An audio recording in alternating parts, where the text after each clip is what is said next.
समोर mobile खिडकीत guide ठेवून सुरू असलेली ही आहे परीक्षा।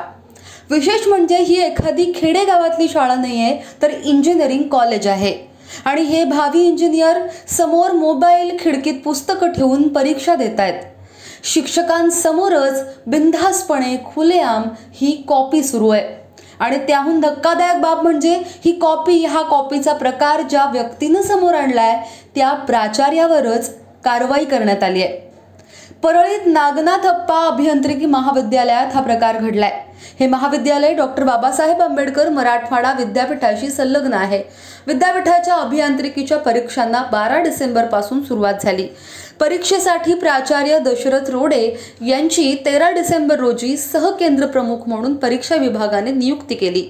दरम्यान प्राध्यापक रोडे यांनी परीक्षा हॉलमध्ये जाऊन पाहणी केली असता पर्यवेक्षकांसमोरच विद्यार्थी थेट मोबाईल समोर ठेवून उत्तरपत्रिका लिहित होते। या प्रकाराचे त्यांनी व्हिडिओ काढले।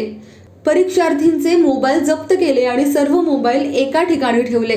तेव्हा प्राचार्य रोडे यांना परीक्षार्थींकडून धमकवण्यात आल्याचं त्यांनी कुलगुरूंना लिहिलेल्या पत्रात म्हटलंय। या सर्व प्रकरणावर महाविद्यालयाचे सचिव विकास डुबे यांनी हा सर्व प्रकार चुकीचा असल्याचं म्हणत प्राध्यापक रोडे यांनाच लक्ष केलंय। कॉपी रोखण्याऐवजी रोडे यांनी व्हिडिओ चित्रित केला आणि महाविद्यालयाची बदनामी केल्याचं महाविद्यालयाच्या सचिवांनी सांगितलंय।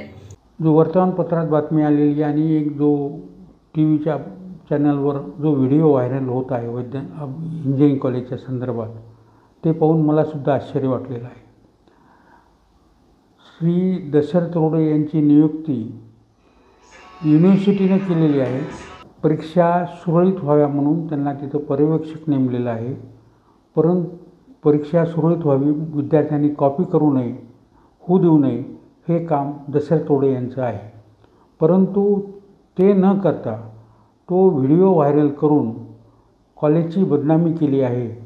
ह्यामागचं कारण आम्हाला काही कळत नाही आणि कॉलेजची बदनामी, दशरथ रोडे यांची नियुक्ती आणि त्यांचं निलंबन हे युनिव्हर्सिटी करीत असतं आणि आम्ही युनिव्हर्सिटीला उलट स्क्वॅड पाठवून परीक्षा व्यवस्थित व्हाव्यात अशी विनंतीसुद्धा केलेली आहे। ह्या परिस्थितीमध्ये हा व्हिडिओ व्हायरल करणं ह्यामागचा उद्देश दशरथ रोडे यांनाच माहीत आणि आपल्या कॉलेजची बदनामी केली म्हणून योग्य ती कायदेशीर कारवाई आम्ही त्यांच्यावर करणार आहोत। हा प्रकार उघडकीस आल्यानंतर विद्यापीठाच्या संचालकांनी सहकेंद्र प्रमुखांची तडकाफडकी बदली केली। ही बाब कुलगुरूंना कळताच परीक्षा संचालकांची चांगलीच कान उघडणी करण्यात आली।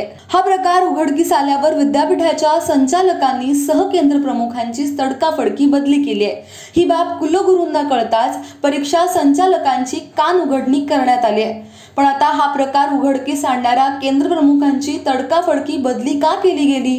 खुलेआम कॉपी करण्याचा प्रकार कधीपासून सुरू होता? यामागे नेमकं कोण आहे असे प्रश्न या निमित्ताने आता उपस्थित होत आहेत। यावर तुमचं म्हणणं काय? खाली कमेंट बॉक्समध्ये अवश्य कळवा आणि पाहत रहा लोकमत।